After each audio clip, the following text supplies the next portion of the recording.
Hi, ladies and gentlemen, thank you for joining us on this video today. We're going to be learning about solutions and specifically the number of solutions to a system of equation. And the first thing we need to do is we need to talk about a definition, which is the definition that we're going to be talking about is this, that the solution to a system of equations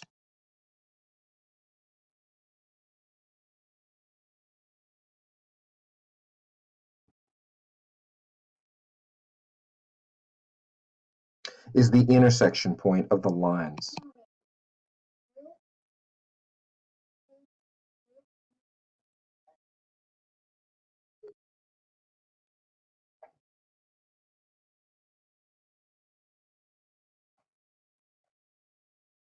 So here's what I need us to know. I need us to know that the solution to the system of equations is the intersection point of the lines. And here you see in this example, we have two lines and there's one intersection point. That intersection point is right here. So in this situation, in this first example, there's exactly one solution.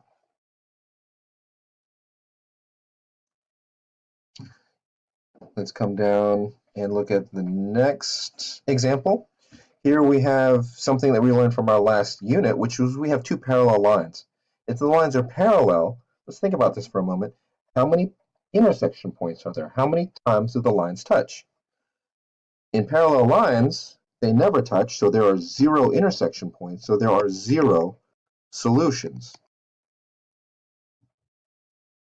Let's look at our last situation. Here we actually have two equations. We have one equation here, we have the second equation here. But when we look at the graph, we only see one line. That's because these two equations are the exact same line.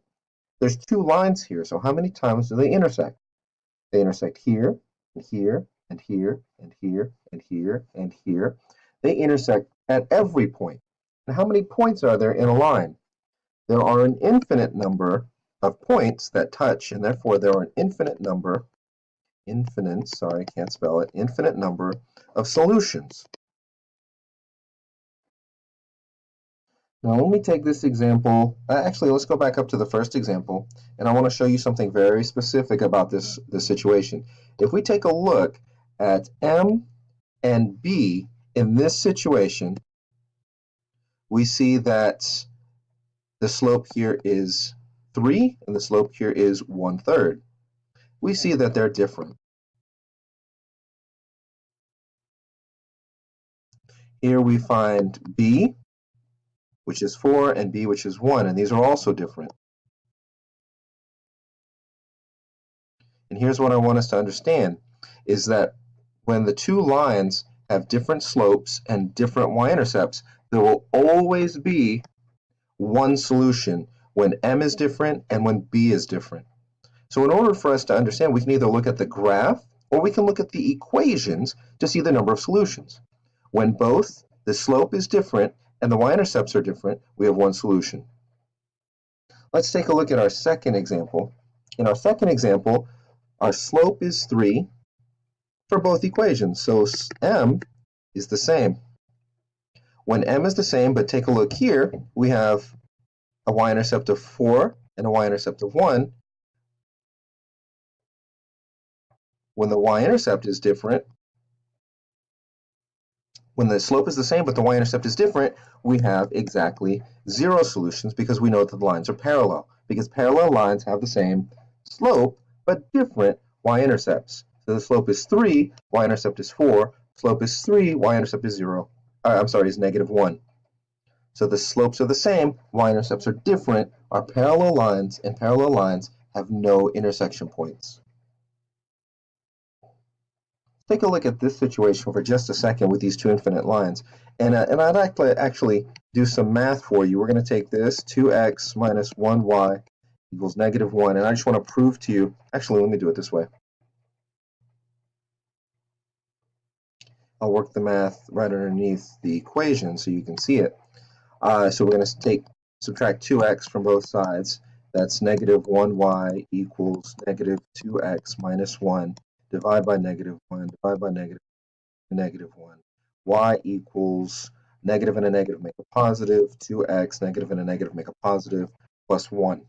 Let's do the same thing over here. I'm going to say plus 6x. That's 3y equals 6x plus 3 divided by 3, divided by 3, divided by 3. 3 divided by 3 is 1 because anything divided by itself is 1. 6 divided by 3 is 2. We drop down the x. 3 divided by 3 is 1. And then we have y equals 2x plus 1, y equals 2x plus 1, and there we have it. We have, these are the exact same line.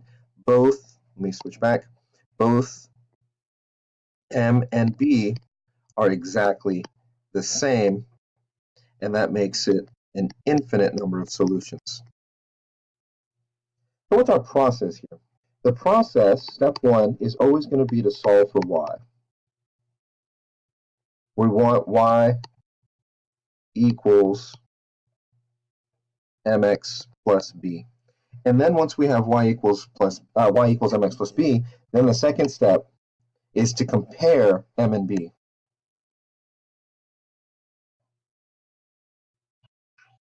And what we want to do is, here's what you want to memorize. You want to memorize that when the slope is different, you have one solution. When the slope is different, you have one solution. When the slope is the same, but the y-intercepts are different, you have 0 solutions because the lines are parallel. And the last condition is when both the slope and the y-intercept are the same, there's an infinite number of solutions. Now, if you write all that down in your notes, then you can memorize that. And when we do our work today, it'll be easy for you to determine if the system of equations have one intersection point, if they have 0 intersection points, or if they intersect in an infinite number of times. One solution, 0 solutions, and an infinite number of solutions.